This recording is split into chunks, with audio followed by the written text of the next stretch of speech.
Today I will show you an action, adventure, fantasy film from 2017, titled Cold Skin. Spoilers ahead, watch out and take care. The year is 1914. Our nameless protagonist, a young Englishman, has been on a boat for 67 days, traveling to a remote island in the South Atlantic where he'll work as weather observer for a year. On the last day of the trip, while having a smoke by the railing, the captain asks him what he's running away from, because that's the first thing they asked him when he decided to go to the sea. But the Englishman doesn't reply. They make it to the island, and the whole crew helps the Englishman take his things to the cabin he'll be staying at. He notices there are no birds around, and the captain points out there is no weather official welcoming them either. They enter the cabin, which looks as it's been abandoned a long time ago, and that makes the captain think it's not safe. He doesn't think the Englishman should stay, but the man refuses. He is staying. Even if it isn't part of his job, the captain helps the Englishman investigate the area. On their way to a lighthouse they've seen from afar, they find a fountain and on it, a message written on the rocks: Brunner owns this fountain. The captain sends his crew back to the boat and continues with the Englishman alone. A moment later, they make it to the lighthouse, which is rudimentarily fortified. When nobody answers their knocking and calls, they break in by forcing the door open and go upstairs, where they find an old man sleeping. This is Brunner, who whispers something about going back to the water before getting off the bed. When the captain asks him about the previous weather observer, Elder Vigeland, who he should be taking back with him, Brunner says he died of typhus, that one day he just left and he never saw him again. Since Brunner isn't helpful, the two men leave. The Englishman still wants to stay, so before returning to his boat, the captain tries to gift him his gun. The Englishman turns it down, and after saying his goodbyes, he goes to his cabin to start tidying it up and setting up his weather tools. In the desk drawer, he finds a journal left by the predecessor, so he decides to read it by the fire. The first few pages are pretty normal, the usual notes about the plant and animal life on the island, also a photograph of a woman in a wedding dress. The back says Mrs. Vigeland in love, love, love, which makes her his predecessor's wife. But soon things turn weird. There are notes and drawings of strange sea creatures that attack humans, plus an ominous remark: Darwin was wrong. The next day, while doing his weather readings on the beach, the Englishman finds circles of rocks filled with shells on the sand, the shapes too exact to be the accidental work of the elements. Later at night, while having dinner in the cabin, he hears some strange noises outside the house, growls and hits to the wood wall. He's slowly approaching the door when suddenly, a monster's paw appears under it. It matches the drawings he saw in the journals. Hearing more of them climbing all over the house, he rushes into the basement and closes the door behind him. He spies what's going on above through a hole in the wood, and when he notices a creature looking at him through the same means, he stabs it with a knife he manages to stick through the hole. They're still out there, though, so the Englishman decides to tie the door handle to the stairs and spends the night in the basement. He comes out the next morning, noticing the blood on the house floor and the strange footprints on the sand. He rushes to the lighthouse, but is unable to open the door this time. After calling for Brunner a couple of times, the old guy finally opens a window and throws water at him, refusing to allow the Englishman to enter when he asks, tells him he should have stayed on the boat. Moments later, the Englishman is getting the house ready for the night. He seals all windows and surrounds the cabin with a circle of wood and books that he covers with lamp oil. Once he goes inside, he also seals the door and loads a rifle. The creatures arrive soon after that and jump on the windows and door, slowly destroying the reinforcements placed there earlier. The Englishman manages to shoot a few at first, but there are too many of them.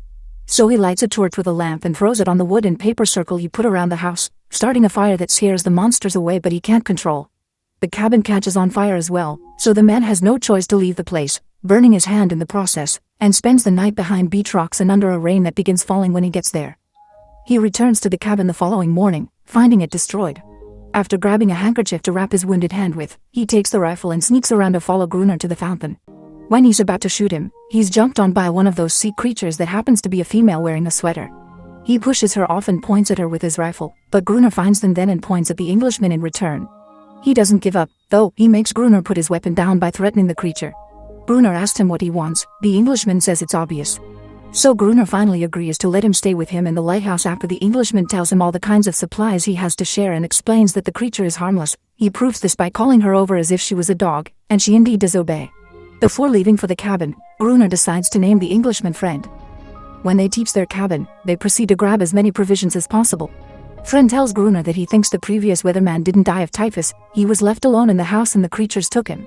He thinks that should count as a crime under Brunner's belt, but Brunner doesn't confirm or deny it. He just tells him they need to go, nighttime is approaching. Some days later, we find Friend sleeping inside the lighthouse, only to be woken up by the creature licking his burned hand. Her saliva has healing properties. Brunner enters the lighthouse then and tells him he's been sleeping for around 2 days. Friend even wetted his pants. They go upstairs and while counting the bullets under their disposal, they talk about the creature. Brunner can't truly talk to her, just order her around. She's like a dog that will always return to her master no matter how cruel he is. Friend is amazed by her and watches her while talking about the theory of isolated sea creatures that evolved in their own way to survive. Brunner doesn't like this speech, so he interrupts him to take him to the balcony and explain that the creatures hate light, be artificial or natural. Friend asks him he didn't leave with the boat that brought him 4 days ago, and Brunner replies that if civilization is so nice, why did Friend leave it? He prefers it here, where he's the master of his own destiny. Friend replies that he can stay if he wants, but he'll shoot aside for the first boat that comes by. Brunner finds the idea laughable because they aren't on a commercial route. The lighthouse was only built to divert funds. Days pass as Friend tries to restart his life for the second time. While checking out the lighthouse, he puts up a hammock for himself and finds an old diving suit in a chest. He even starts marking the days on the wall and getting used to interacting in a friendly way with the creature. When night falls, Brunner tells him to grab his rifle and takes him to the balcony, where torches have been lighted and the lighthouse's lamp is shining brightly. Armed from head to toes, Brunner explains to Friend the creatures are coming and how to attack. It is important to only shoot when they come close, and taking down only a couple of them is enough because then they'll eat each other. Their own creature is on the balcony above them, making loud sounds, and Friend wonders if they aren't being attacked because they want to rescue her. When the monsters finally come, Brunner quickly starts attacking them, but fear gets the best out of Friend and he steps back inside before passing out. The next morning, Friend is woken up by a very angry Brunner, who tells him he won't accept any deadweight living with him no matter how much food and alcohol he brings. He sends him out to fetch water, and Friend does exactly as asked. But when he returns to the lighthouse, he discovers Brunner has been sleeping with the creature. Later at night, Brunner gives Friend a last chance. He takes him out to the balcony again, but this time, when the creatures come, he is the one to step back inside. He closes the door and locks Friend outside, leaving him to defend himself. The next morning, he opens the door again and finds Friend covered in blood but alive and victorious. Both men settle on daily routine then. Each day, Friend does menial tasks to earn his stay in the lighthouse, and at night, they defend themselves against creature attacks. Friend remembers why he came to the island, to find peace in nothingness, but instead he's found hell. He wonders why the creatures don't attack every night. In fact, 2 entire weeks pass without any sight of them. On his daily searches for wood, he's also started to pick up whale bones for carving.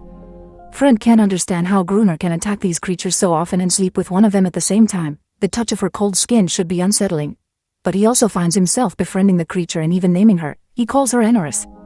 One night, the 2 men get so engrossed in a chess game that they forget to turn on the lights. They're almost overpowered by the creatures when they attack, but they barely manage to survive by locking themselves in the lighthouse, although Brunner's leg gets hurt in the process. The next morning, while Anorus heals the wound, Friend points out they won't be able to survive for much longer since they're running out of ammunition before he leaves for the beach. There he finds a necklace on the sand, and right afterward, he sees a boat in the distance. He runs inside the lighthouse and comes back with a flare gun in hand, but Brunner doesn't allow him to shoot him. He says he can protect himself. He has what he wants and he doesn't want more people on the island. Since he's jumped on Friend to stop him, Anorus comes and growls at him to make him leave Friend alone. Some days later, Friend overhears how Brunner yells at and hits Anorus, who suddenly rushes out of the lighthouse. Friend follows her outside and, after leaning his rifle against a rock, gently approaches her to show her the boat he's carved out of whale bone. Anorus recognizes the shape and takes him to a hidden spot on the beach where an abandoned boat lays on the sand. He returns to the lighthouse and tells Brunner about it, but he already knew. He didn't tell Friend because it would be pointless. If he left on the boat, he would die of starvation or to a creature attack. When questioned about the boat's origins, Brunner says it had been used by a Portuguese man that escaped a shipwreck and was killed by the monsters. That ship was trafficking dynamite, which Brunner believes to be waterlogged. Friend takes him inside and shows him the diving suit he had found. He thinks he can use it to find the sunk dynamite which could help them exterminate the creatures. Brunner refuses, believing it to be a mission with no return. The following day, Friend decides to work on fixing the boat anyway, only getting distracted when he hears Anorus sing in the fountain. Friend takes off his shirt and joins her in the water, and all this is seen by Brunner, who gets jealous. Later on, back in the lighthouse, Brunner throws the diving suit at Friend and tells him he's changed his mind, an obvious plan to get rid of Friend and have Anorus for himself. They get on the boat and reach the area of the shipwreck. Friend puts on the diving suit and goes deep underwater, where he finds the boxes of dynamite that he connects to a rope that Brunner pulls up onto the boat. While working on this, 2 child creatures swim near him and knock him to the ground. Slowly running out of air, Friend pulls at the cord 3 times, which is the sign that asks for help, but Brunner ignores it on purpose. So Friend has no other choice but to get out of the diving suit and swim up back onto the boat. Once they're back in the lighthouse, they open the dynamite boxes. One has been waterlogged as suspected, but the others are fine. They bury them in 2 lines outside the house, one very near the walls. Winter arrives, snow starts falling. A week passes without creature attacks. One particular morning, Friend discovers Gruner had spent the night on the balcony with his hand on the dynamite detonator, almost freezing himself to death. Friend snaps him out of it and sends it inside, but before following him, he disconnects the wires from the detonator. Another 3 weeks pass without monster attacks. Gruner hits Anarus, thinking she's warned her friends, and decides they need to set up a trap. That night, Friend stays by the open door surrounded by lamps, and Gruner takes Anarus up to the balcony to oblige her to sing. When the wind accidentally blows out some of the lamps by the door, the creatures take the chance to enter the lighthouse and attack. While Friend makes his way upstairs, shooting them, Gruner tries to detonate the dynamite to no avail. So he has to defend himself the best he can until Friend gets there to reconnect the wires to the detonator. When he's done, the lever is pulled and the farthest line of dynamite explodes, effectively destroying most of the creatures. Excited by this, Gruner pulls the lever again, going Friend's warnings, and sets the closest line of dynamite off, knocking out both of them. In the morning, they go out to see the damage. Gruner is finishing off any creature that may be left alive, but Friend can't bring himself to do it when he discovers a bone necklace on one of the creatures, a sign of intelligence. Gruner throws the necklace into the water. That night, the creatures don't come, but the two men hear the sad sounds Anarus is making somewhere down on the beach. Gruner explains that's how he found her as a baby, crying while trapped in a net. He also says she always does the same thing, cries a lot but ends up coming back anyway. Friend thinks she's mourning. The next day, while walking along the beach, Friend notices 2 child creatures on the sea. Trying to be friendly, he prepares something for them, a circle of stones on the sand and the bone boat he carved in the middle. He returns to the lighthouse then, where Gruner is reloading their rifles with fake bullets just so they can keep on inspiring fear. Friend ignores him and goes to the balcony where he uses binoculars to check on his little bone boat. It's still there where he left it. The following morning, Friend finds that Gruner has drunk himself to sleep and a deck of cards has fallen to the floor. Inside the card box, he finds the same picture of the woman he had seen in his cabin, but here she is alone, her husband is with her.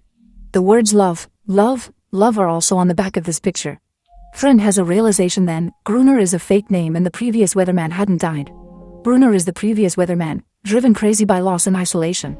Upset by this discovery, Friend decides to erase the day count he's been keeping on the wall. Later that day, while walking along the beach, Friend finds the circle of stones empty. The creatures took the little bone boat.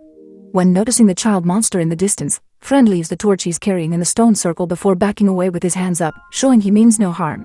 The young creature approaches him then, and soon after, many others also appear, including Anarus, who is looking much more confident. The kid is about to give the bone boat to Friend, but Gruner interrupts the sweet moment with a shot of his rifle.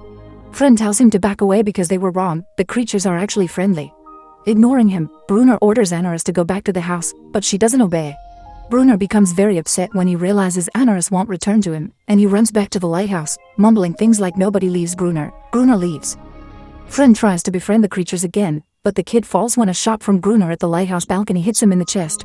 All the creatures run back into the water, including Anarus, who only stays back 1 more second to share a look with Friend. Enraged, Friend returns to the lighthouse and attacks Gruner for he's done, but Gruner gains the upper hand. When he's about to hit him with an axe, Friend uses his real name and tells him Alder Viblen is not a murderer. Struck by these words, Gruner repeats love, love, love before opening the door and leaving the house, giving himself up to the creatures.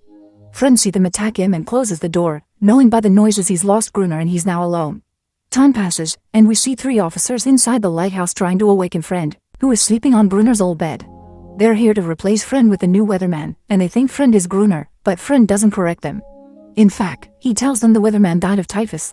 The officer in charge scolds him for the state of the room and informs him that they are at war while Friend goes out to the balcony, where he sees a bunch of ships in the distance. The movie ends with Anarus running along the beach before jumping back into the water. Make sure to subscribe and turn on notifications so you can watch more videos like this. Thanks for watching.